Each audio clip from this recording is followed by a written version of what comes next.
गेहूं वगैरह कुछ भी जो भी रखते हो, उसकी बड़ी महत्वता होती है महाराज। यहाँ तक कहा गया है, चतुर्थी की कथा तो आप लोग पढ़ते होंगे, जो लोग पढ़ते हैं उनको मालूम होगा। चतुर्थी की कथा में लिखा है, चौथ माता के व्रत में वर्णन किया गया है कि वो आखा दाना जो रखा जाता है, मान लो कोई जरूरी काम होता है तभी आखा दाना को रखा जाता है, संभाल के रखते हैं कि हम इस काम के लिए जा रहे हैं और हमारा ये कार्य सफल होना चाहिए। तो जिसने चतुर्थी का व्रत करा है, जिसने चंद्रदेव का पूजन करा, चतुर्थी का व्रत करा, वो गणेश जी से विनती करके वहां से 2-4 आखा दाना उठा ले, और जो व्यक्ति का काम अटक रहा है अपने ही घर का, पर दूसरे कुल को नहीं देना, अपने ही कुल के अंतर्गत जो काम अटक रहा है उसकी जेब में, उसके पल्लू में उस चीज को रख दिया जाए।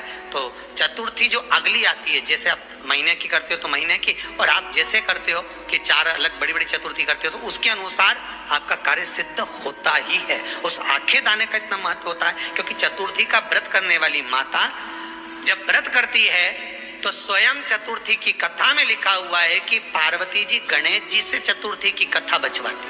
तो चतुर्थी की कथा जब होती है तो उसको स्वयं गणेश जी बाच रहे हैं। तो व्रत कौन सुन रही है? माता पार्वती। और आपने जो आखा दाना लिया वो गणेश जी के भाव से लिया, गणेश जी से निवेदन करके, विनय करके, प्रार्थना कर उसको प्राप्त किया। तो जिनकी यहाँ संपदा की कमी होती है, वैभव की कमी होती है, लक्ष्मी की कमी होती है, प्रतिष्ठा की कमी होती है, धन की कमी होती है, उसके लिए बुधवार के दिन अगर शंकर पर 1 लोटा पानी चढ़ाया जाता है तो जिन लड़कियों का विवाह नहीं हो रहा, जिन बच्चों का विवाह नहीं हो रहा, उन बच्चों के भी विवाह हो जाते हैं। हमारा बलवृद्धि से मतलब होता है जिस कन्या या वर का विवाह नहीं होता, 40 साल हो गए या 30 साल हो गए, या जब 28 के बाद में लड़का लड़की क्रॉस हो जाए कि 29 में, 30 में, 32 में, 34 में, 40 तक पहुंच गए और विवाह नहीं हो रहा, तब बेलपत्री के जो पेड़ होता है, वृक्ष होता है, उस वृक्ष की जो डाली होती है, उस डाली के मनकों से जो माला बनती है, बाजार में मिल जाती है बेल की माला,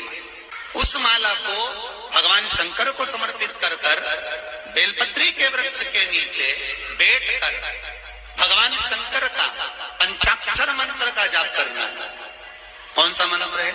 पंचाक्षर मंत्र कल बताया था, नमः शिवाय। अगर रसोई घर से भोजन में तुलसी डलकर अगर ठाकुर जी के सामने वो थाली रखी तो ये पक्का है वो थाली ठाकुर जी नहीं जीमेंगे, क्योंकि उसमें तुलसी रखी हुई आई है।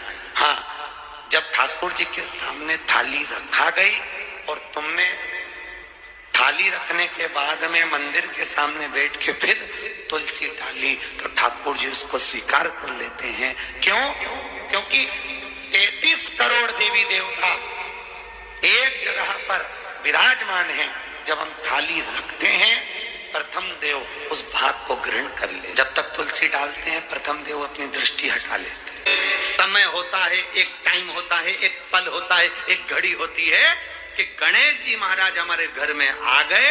गणेश जी की सबसे पहली जो आरती हो, उस आरती के समय पर अगर धूप बत्ती जलाई जाए या गोबरी को जलाकर उसमें गूगल छोड़ी जाए और गूगल छोड़ने के बाद गणेश जी का नाम ध्रुम वर्ण कह दिया जाए तो गणेश जी को तुम्हारे घर की पूजा स्वीकार करना पड़ती है। बस वो समय हम जानते